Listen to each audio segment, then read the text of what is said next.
So, a Baptist minister, a priest, and a rabbi were hanging out in a bar, and they got into discussing. They were out in the woods, and got into discussing who could convert a bear more quickly. So they made a bet, and the next day they went out into the woods, and at the end of the day they came back, and the Baptist minister was so excited. He said, "I found a bear, and I told him about Jesus being his one and only Savior, and that bear fell to his knees and said yes." And the priest was just so elated. The priest said, "Oh, I found a bear too, and I told him about the Savior, our Christ, and I baptized him right there." And then they looked, and the rabbi was lying on a one of those, what do you call that? Stretcher, all wounded and torn apart. And they said, "Rabbi, what happened?" And he said, "I probably shouldn't have started with the circumcision."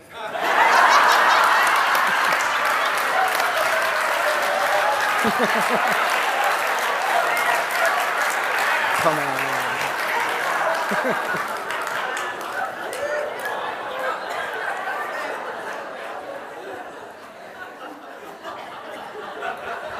It's not mine. I wish it were. But. The reading today from the Daily Word was so lovely. It was so lovely. And I'm going to just springboard off of that. Let go, let God. Last week, we talked about bondage and freedom.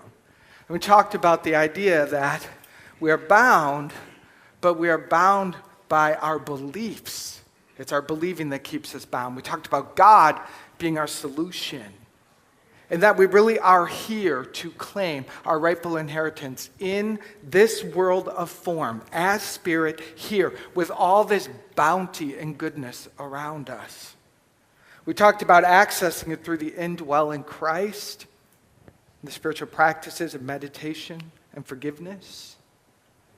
And I gave you some homework to repeat Christ is the way throughout the whole week. I hope you tried that, especially when you faced difficult challenges and situations. We talked about the idea that whenever there's a problem, there's an immediate solution. And Christ is the way, although that can feel like old language for some, the revelation of it inside ourselves cracks us out of the problem and creates an opening for a shift, a solution. Today, we're talking about God as principle and God as personal. It says in Acts 17:28, "In God we live and move and have our being." So right now, you are immersed in this thing called God. You're living and you're moving and you're having your being inside of this. So in a very true way, it's kind of silly to be looking for God. It's like a fish frantically swimming in the ocean trying to find water. Because someone told the fish, you have to have water to live. And the fish all the while is immersed in the very thing it doesn't know it has or is. It's very similar. It's a good analogy for us today. We are immersed in this thing called God. But what is God? What is this? Let's begin by talking about what God is not. Let's debunk a few old ideas about it. God is not a personal being sitting in the sky keeping score. We know this, right? God is not a scary, punishing, angry judge waiting for you to screw it up. Now, we at Unity know this. I'm not telling you something we don't know, but what I am telling you is that all of us have a border of safety and understanding. But when life takes us outside of it, if our God isn't bigger than the problem, we knee-jerk back into the old God. We find ourselves back in the victim stance. Why is this happening to me? Why doesn't this work for me? This God thing is not real. Because what's happened is our God is too small. Our understanding and our experience of it is too small. Life happens. We know this. So our work here and our opportunity within ourselves and within this beautiful community is to keep expanding this thing called God in our understanding and our experience so that whatever comes our way, bring it. Bring it, life. Bring it onto my path. It is for me. Everything that comes my way is for me. I begin each day in my prayers sending out a golden light before me throughout all the day. And if I've got meetings or people that I know I'm going to meet, I imagine them along that golden light and all the surprises that are going to come my way that day. And I affirm that this light goes before me and it uses everything. Everything. Now, admittedly, if something unexpected makes me angry and upset at 2 o'clock, I might forget that it's for me. But I find my way back. I find my way back to expanding my understanding of this thing called God. So what is God? God is spirit. And those that worship God must do so in spirit and truth. To know God, we have to look away from the world of form. Your human eyes have become too accustomed to calling this good and that bad. Oh, when there's something beautiful and nice happening, oh, that feels good. That's God. That's lovely. But the challenge of placing God in the good things that are happening in the world is that it's juxtaposed. This is a world of contrast. Where there is dark, there is light. Where there is this, there is that. This is a contrasting universe. So if we call one God, what is the other? We find ourselves quickly buckled. So we turn away from the world of form and we go into the spirit of being, because the spirit is the changeless part of who you are. The love of spirit. We think about the qualities of being that aren't contingent upon the world of form. We let the movie of the effect out there disappear and we come all the way back to the movie maker and the light that's in there. And we begin to contemplate its qualities of being.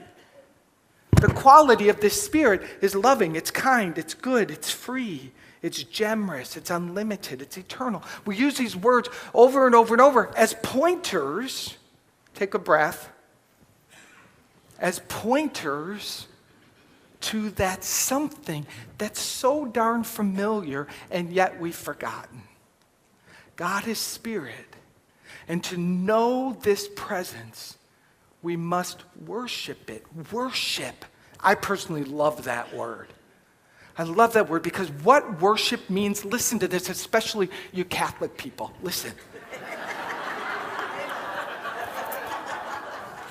Worship, and I was one, so I can say that. Worship is something, a form of praise, a form of generating energy that takes us beyond our comfort zone. Because it's in the beyond where you're going to discover something new. It's in the beyond where you're going to be taken over by something. And oh, that's scary, isn't it? I've been spending my life controlling. To be taken over? Yes. To lose yourself. To lose the identity of self to that greater I am presence. It is done in worship. It's one of the ways to access this grand being. The metaphysical definition of God is God as the moving force in the universe, principle as a breath of life in all creation, the principle of life, creative intelligence, and life. So some of these key words, force. There is a force. Leave that up, please. There is a force that continues to flow in the universe. You can call that force God if you wish. There's a principle as the very breath of life. Breath of life. You can call your breath this thing called God if you wish. The principle of life, creative intelligence, and life. Life all over it. God is life. God is principle and God is personal. So there's a both and. There's a yin and a yang that we're going to look at today and explore. Because it's not one or the other. I was wounded by religion when I was a child. And so I threw the baby out with the bathwater. I didn't want the personal God. It just looked like an old white man in the sky who was not helping me out anyway. So I threw the personal out, and I was drawn to New Thought teachings like Unity that teach principle because it felt better. I didn't have to open my heart so much. I didn't have to face those wounds so much. But eventually, God, just as principle, wasn't enough. I needed my heart cracked open and healed so that I could enjoy the personal. But let's start with God as principle. God as principle is law. It is that which stands under life. It is your substance. It is that which you can depend upon. We have physical laws and we have spiritual laws. You have the law of gravity. You depend upon that. I bet one of you doesn't wake up before you put your foot on the floor and go, God, I hope gravity's working today. You don't even think about it. You have so much faith in gravity. How many times in a day, how many times in the last year have you thought about gravity failing you? Right? Wouldn't you love to have a God like that? Wouldn't that be amazing? The law of mathematics, everywhere present as a principle.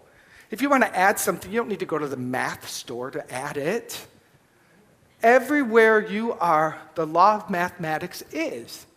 And your ability to use it is only dependent upon how much you have learned about that law. There are people who have studied the law of mathematics so fully that they have found God. They have found God in profound, enormous equations that I couldn't even look at and begin to understand. Most of us, 2 + 2 is 4 is just fine. But the law is infinite and unlimited, and you use it all the time. Let's look at some spiritual laws. Law of attraction. It's a popular one. It's an important one to study and understand because you're immersed in the law of attraction all the time. Can I be honest with you? If you don't want me to be, just cover your ears. Here's the problem. It's not the law of attraction. It works perfectly. The problem is you're a pretty sloppy thinker, if I may. Right? Oh, it's so fun. Oh, he loves me. Oh, my God, he left that frickin' stuff out on the counter again. Can you believe it? I can't believe blah, blah, blah, blah. Back and forth all day long. All day long. Creating a yes, creating a no, creating a yes, creating a no. All day long. We used to have a joke. Patrick would come home, and before he's home, I'm home doing the dishes or doing something and moaning and complaining about what he forgot to do. And I'll walk in the kitchen, and I'll have that look on my face, and he'll say, oh, God, what did I do when I wasn't even here? Isn't it true? We don't even need the person here. I can be crazy on my own, thank you. Give me just a little bit of you, and I'll spin that into a crazy making mind. The law of attraction is always working. And we've lost the awareness that we have the ability to master that law. The way we can master the law of mathematics, the way we don't even have to think about the law of gravity. Another interesting law is called the law of reciprocal nature. God as principle, the law of reciprocal nature. It's perfect. You need it. Everything that you're thinking and feeling inside of you is perfectly outpicturing in the outer world. Reciprocal nature. This will match that every single time. How do you know what's going on in your life? How do you know where you're lost inside? Look at your life. Your life is mirroring at you with no judgment, no blame, no shame. It's just a mirror. The law of reciprocal nature you can depend upon, because if you plant a tomato seed, you're going to get a tomato. If you plant corn, you're going to get corn. It'd be really weird if you planted corn and you just thought, well, I don't know, we'll see what comes up. My point is, God as principle is dependable. It is impersonal. It is impersonal. It says in Matthew 5:45, for he makes the sun to rise on the evil and on the good, and sends rain on the just and the unjust. Let's stay on this for a minute, because this is important, because the part of your mind that still believes in punishment, and you have that, the part of your mind that thinks it's wrong for that person to do that and it's right for this person to do that, slicing and dicing reality all day long. And here, this says, you could take a break from that all day. You could lay that down, because the sun will rise on the evil and on the good, the just and the unjust. What this speaks to, the depth of this message, is that there is a God that is perfect love, and it is not keeping score. It's not paying attention to how fear is grabbing you and making you do some foolish things. It's not even seeing that. It's like a parent watching its child play in the backyard, pretending that they're pirates and robbers and this and that, just playing. There is a God so perfect in love that no matter what you do, you cannot remove yourself from it, nor can anybody else. Nobody else. I hope that makes you a little angry, so you can feel, I'm serious, so you can feel your edge. Feel your edge of the rules that you have on how everyone else should be. God doesn't play that way. And here's the problem. You can't know God and keep score. You can't do the things that we laughed at, that we said God wasn't. God isn't a score-keeping, judgmental God. So if you're score-keeping and judging, you won't know God. God is not someone up there, far away, victimizing and punishing. Therefore, when you're victimizing and punishing in your head or in your behaviors, you can't know God. Is this making sense? Take another breath. There's this wonderful, wonderful poem, or I don't know what it is, just put it up, the next one. You'll know it. I forgot to put who it's by. Who's this by, Goethe or something? Someone really smart. And throw, I'll take it. I love this because it speaks to the law in a really cool way. If one advances confidently in the direction of his dreams and endeavors to live the life which he has imagined, she will meet with a success unexpected in common hours. She will put some things behind, will pass an invisible boundary. New, universal, and more liberal laws will begin to establish themselves around and within him. Or the old laws be expanded and interpreted in her favor in a more liberal sense. And she will live with the license of a higher order of beings. So even the laws that we know, when you start to move towards something, a calling, a dream, a desire, when you say yes to something for yourself, that yes and that idea will activate higher laws that transcend the old, regurgitated, broken laws that we sometimes recycle. Immediately, that higher idea will begin activating higher laws. Miracles will start happening around you because you're in vibrational alignment in principle, in the law of attraction, as this vibration of God, not even needing to call it that. You're just going to start attracting to yourself. You are that powerful. You are that powerful. Just say, I am that powerful. Take a breath. You are that powerful. Because the God as principle is within you and all around you. Just like gravity and math and all the other laws. You're immersed in it. God as personal Again, this is where I had my wonderful healing over the last years. God is personal, reopened my heart. And when you have a personal relationship with God, when you know yourself as the Holy, Holy One, when you know yourself as that, you feel happier. You feel better. You are connected to that spirit of life. And it's not just this principle, which is wonderful, but it's also this living personal experience. There are over 7 billion people on the planet, which means there are over 7 billion individual experiences of this thing called God. And every one is as beautiful and precious, as important as the next.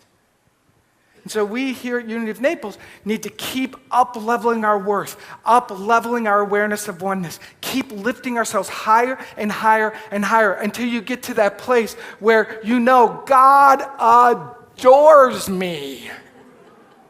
And I get to adore God back. When your relationship with the divine is healthy and connected and flowing, you will leave your human relationships alone. And all those people will thank me. Right? I'll be getting personal ties from your family. If our relationship with God is broken, and it's okay, but when it's disconnected or gets connected, disconnected all day long, remember reciprocal nature, that becomes our experience of humans. And if I don't have a living connection with the God of love that fills my soul, then I'm going to start to try to get it out here. Oh, you should be glad you didn't date me when I was in my 20s, y'all.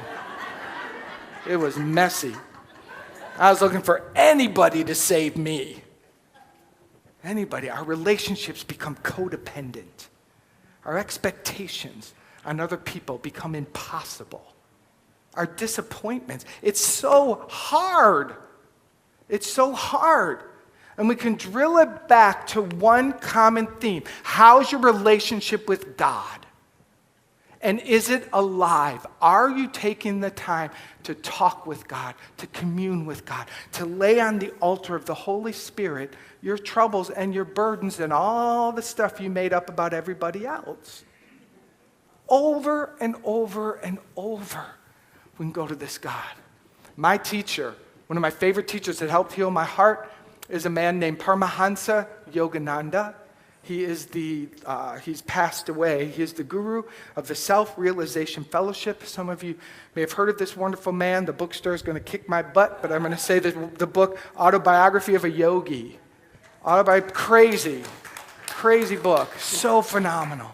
This is an awakened being. Paramahansa Yogananda is awakened being. And his particular path was the path of devotion. He called God Father. And it was so alive in him. The way that we point to our brother Jesus, so alive inside of him that it was just a wonderful dance of fun and anything he wanted. Like he could create out of nothing. Not because he was magical or special, because he was so alive in his relationship with God and his worthiness. It wasn't even like, I am worthy. It was like so filled full with this love. This is ours. His number one goal when he created the Self-Realization Fellowship is to disseminate among the nations a knowledge of definite scientific techniques for attaining direct, personal experience of God. I think in our culture, in many of our religions that we were raised in, our experience of God stopped here. It was an intellectual thing which caused us to throw words around and try hard. But it's not a full-hearted mind and heart experience. It is the heart that we're looking to bust open. That's where the relationship of God will be experienced inside of you. Some of you know this. Some of you have taste of it. But I think many of us as a culture, we're just a little too contained because, again, you don't want to be one of those weirdos, right?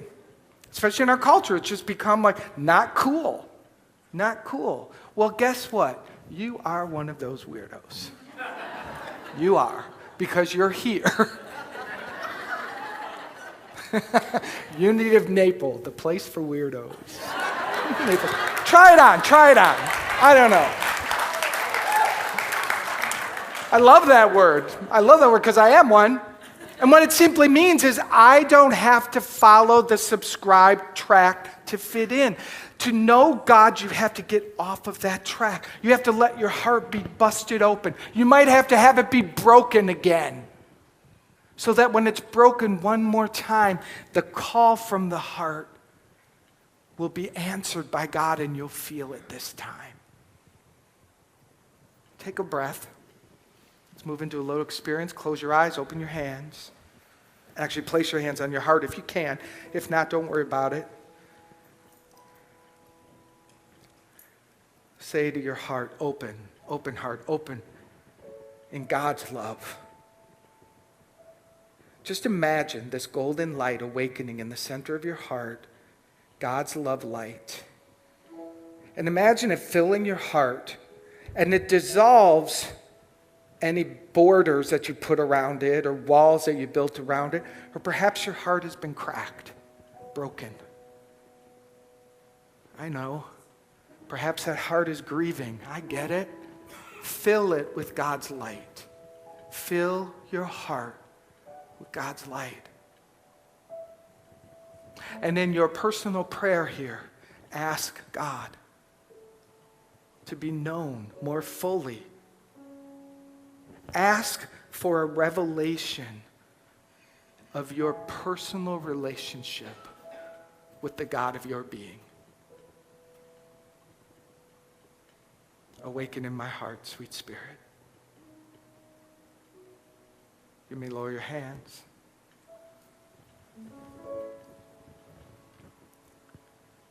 And in this moment, I move into prayer, beginning with the declaration and the knowing that God is. God is personal. God is principle. God is perfect. And from this perfection, from this Spirit, all life flows and continues to flow and will never cease flowing. Worlds upon worlds can disappear, and they will. So much that has been created in the world of form comes and goes. We know this, but in God, that dependable, perfect law, we stand on it, and we declare our truth, and we courageously walk through this world, trusting it, paying attention. Sweet Spirit, please help us to pay attention to our crazy thinking. When we're attacking others, toggling back and forth, attacking ourselves, stop us, sweet Spirit. I'm powerless right now. I'm powerless over this crazy mind. I forgot that I could be a master of it. Help me to receive and become a master of my thinking. Breathe that in. That is a direct prayer request. Help me to become a master of this law of attraction, that I may attract more cleanly the goodness, the love, the passion, and the purpose that is around me. And God, thank you. Thank you for healing my heart. Thank you for opening it up and dissolving every single time I shut it to you. Every time I blocked you out, God, because I didn't know, because I didn't understand, because I was being hurt. Every time I blocked you out, God, dissolve the scars, dissolve the walls, dissolve the pushing away. And let me know you today like I've never known you before. My very breath, my very breath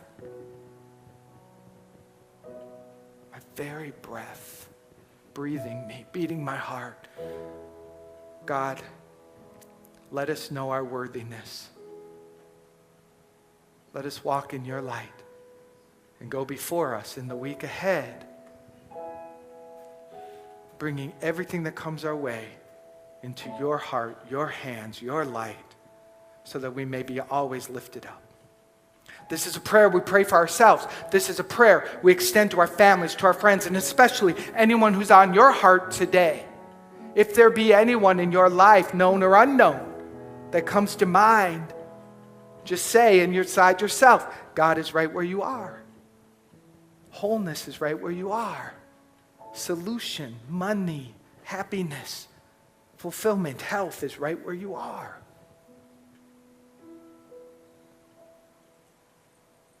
Give it away generously. God is right where they are. Take a deep breath. In gratitude for the fulfillment of this prayer and all the good that it brings us. I'm so grateful. I release this prayer now into the action of the perfect law of God that only says yes. This prayer is already fulfilled. It is done. Before it was spoken, it is done. And so it is. And together we say, Amen. Amen, amen.